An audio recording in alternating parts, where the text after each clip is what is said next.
Welcome to On Writing with Onkarabile, the show that is aiming to promote reading and writing in our communities. We seek to restore pride and dignity of Africans through the power of reading and writing. Ladies and gentlemen, if you have not subscribed to our channel, please do so now. Nolu Unlimited Multimedia, and share the following inspirational interview. Today on our show, we have another exciting guest, Octavia Maserole. Okay? That's her name, yes.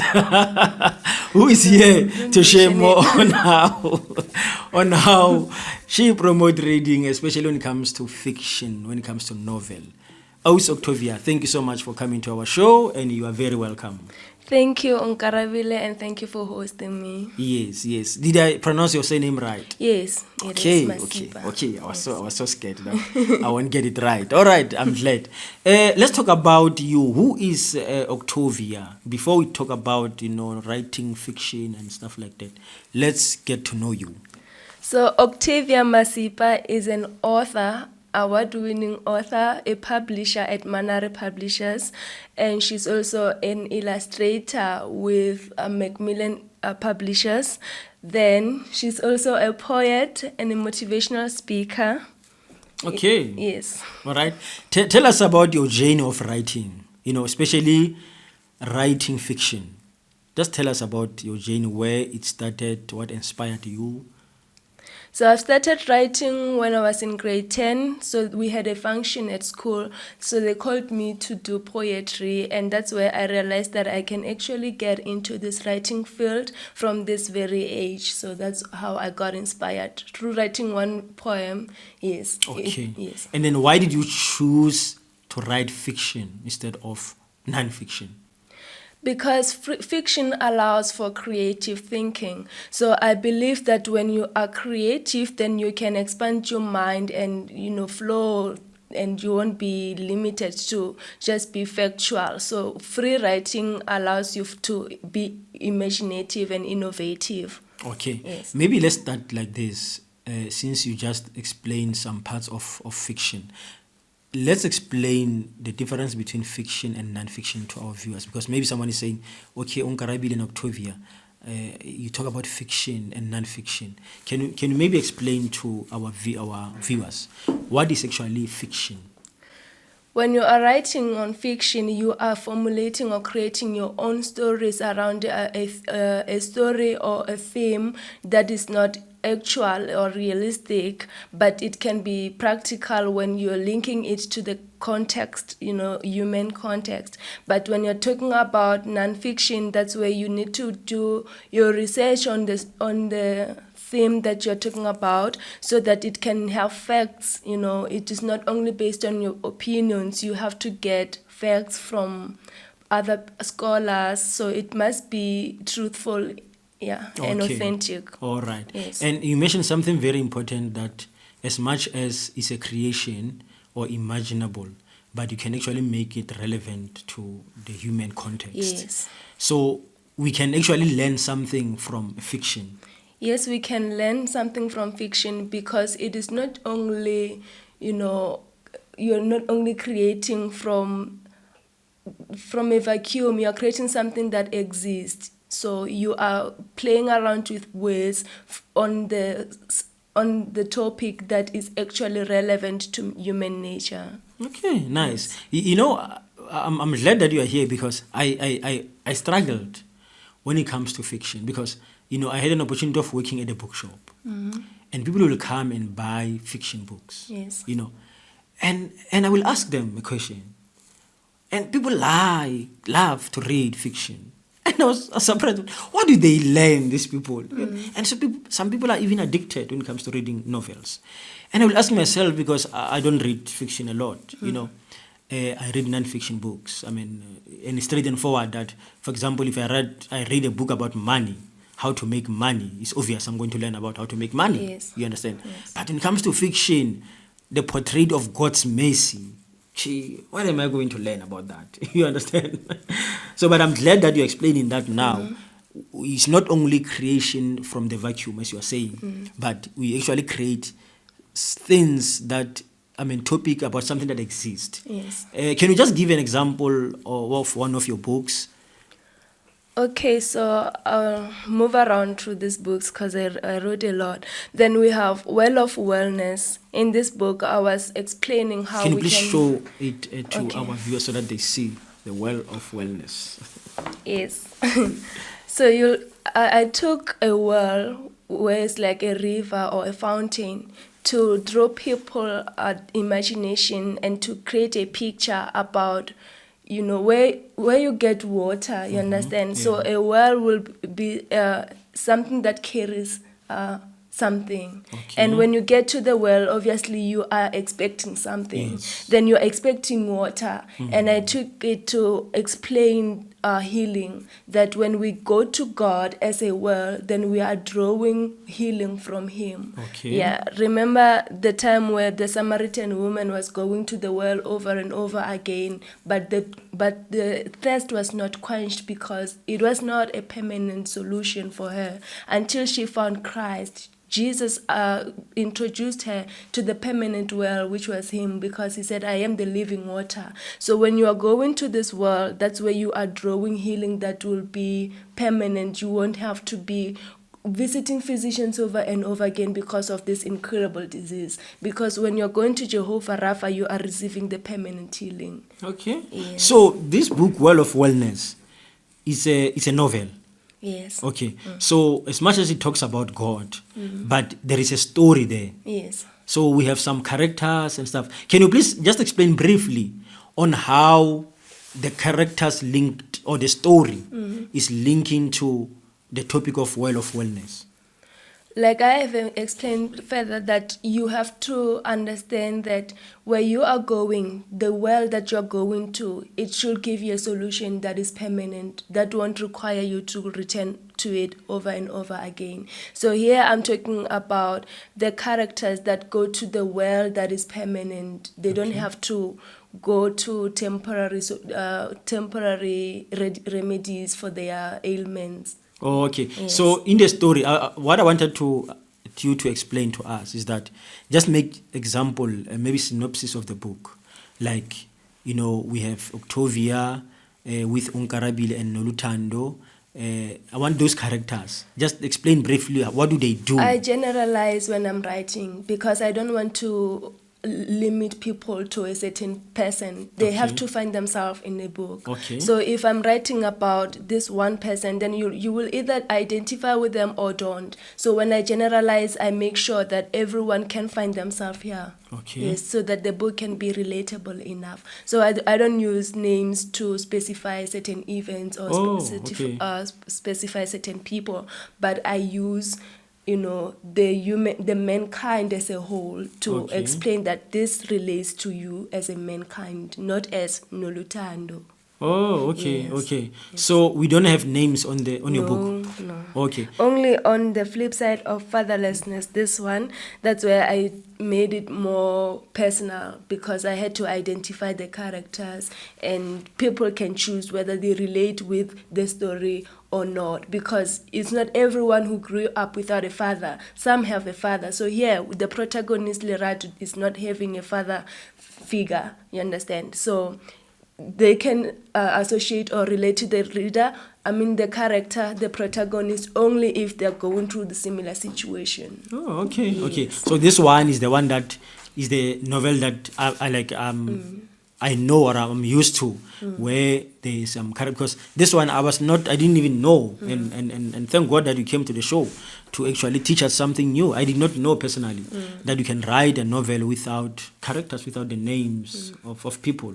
The novel that I know that you even read at school is the one that has names and characters and stuff like that.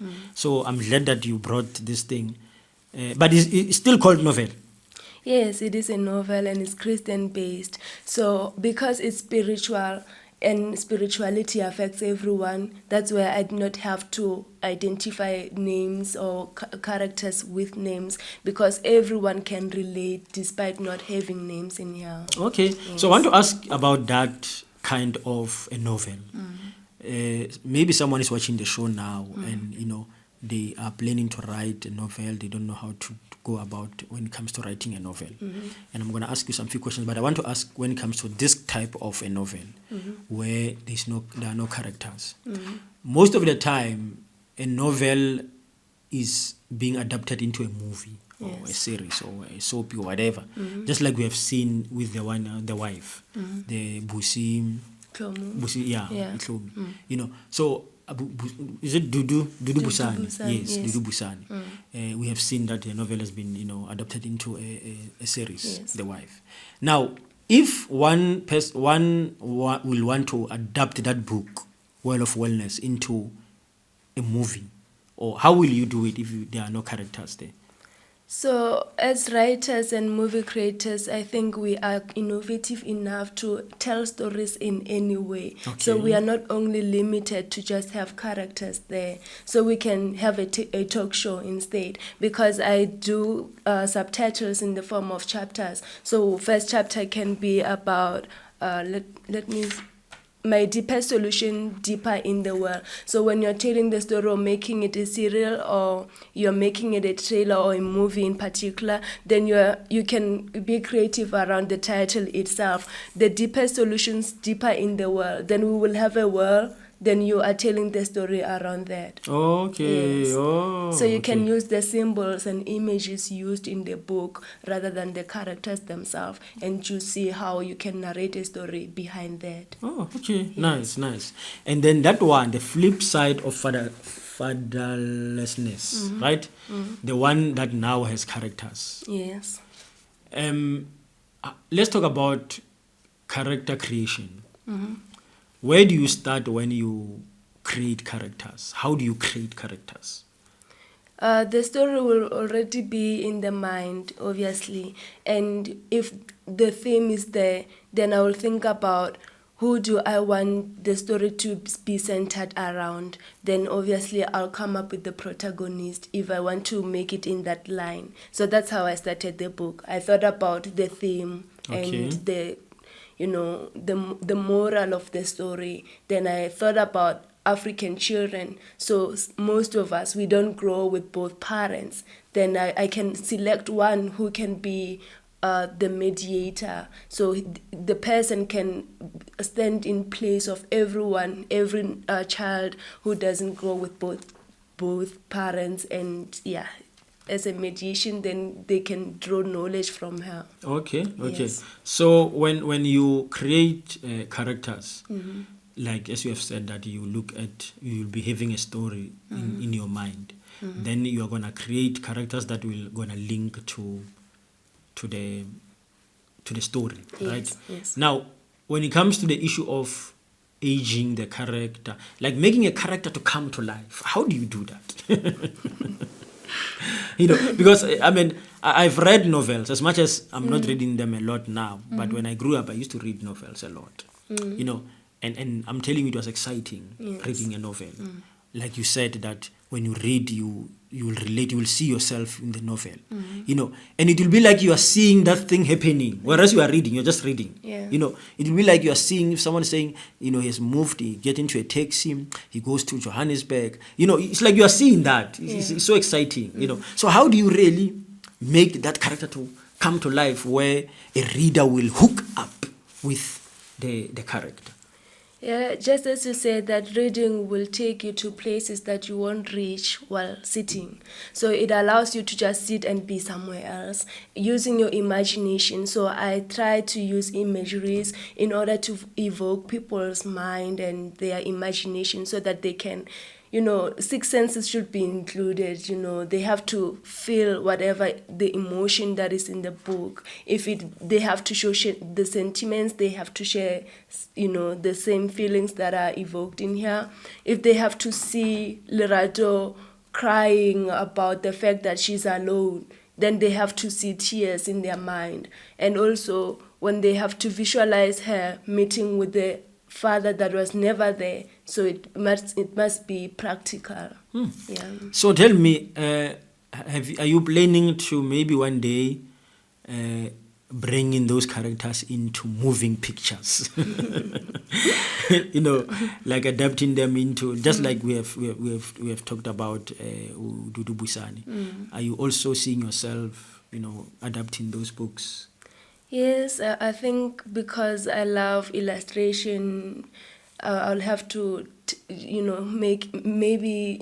try and I'll have to try to learn more on animation and cinematology as well, so that I can be able to take what's on paper and make it visual. And what is important of that? What do you think is important to do that?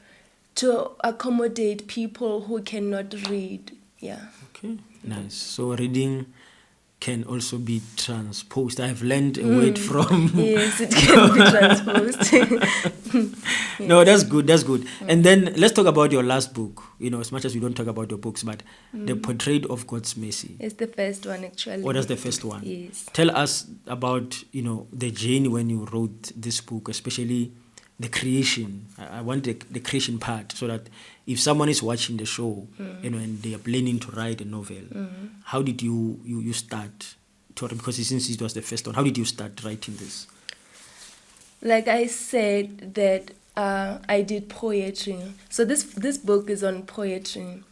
So I performed poetry before, and that's where I drew inspiration to take it down. Like your musician was saying, that you can perform, but you have to write it somewhere. Yes. So in order for the performance to be inscribed and to last longer, because writing will exist, and it will always exist after many years, even when the performance is no longer there. So exactly. This is the legacy. So in order for you to create, you have to think about the stories that you want people to hear and the impact that you're going to make onto those people, because writing itself, it's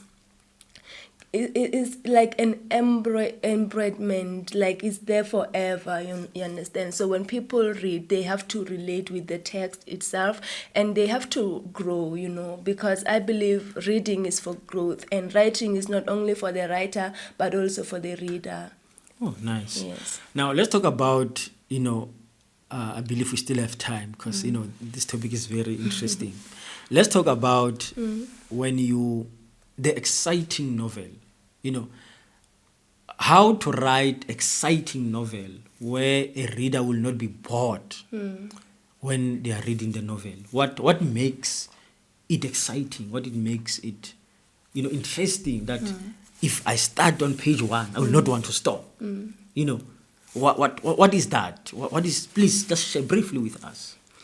The topic that will interest you, as much as you have the topic or the title of the book already, then you will know that you will have to add more value to it, add more quality to it. So it won't be, just a few, or maybe just the beginning pages, then you are done, because the topic itself must give you more. It must encourage you, it must motivate you, so that you can carry on with it. So I believe that through a title, we can have maybe 1,000 pages just through the title, because it's the one that will give you, the energy, the oomph to go on and to add more quality to the book itself. Okay. Yeah. And do you also, when you write, as much as you obviously want to portray a certain message, do you also use the creativity that, I have learned when I was doing a course called Drama in Education. And there is something that we were taught about killing the story, of saying when you start introduction, already you kill the character. You understand? But rather you have to give a character more time. Especially if it's a main character, you have to give that main character more time to face challenges, problems not being solved. We ask ourselves, how is it going to survive and stuff like that. But at the end of the day, that's where now you'll be able to get the solution of this? Because if I read only 2-3 pages introduction, then that person, you got a solution. Then what's the point of me reading the book? Are you also using that kind of strategy?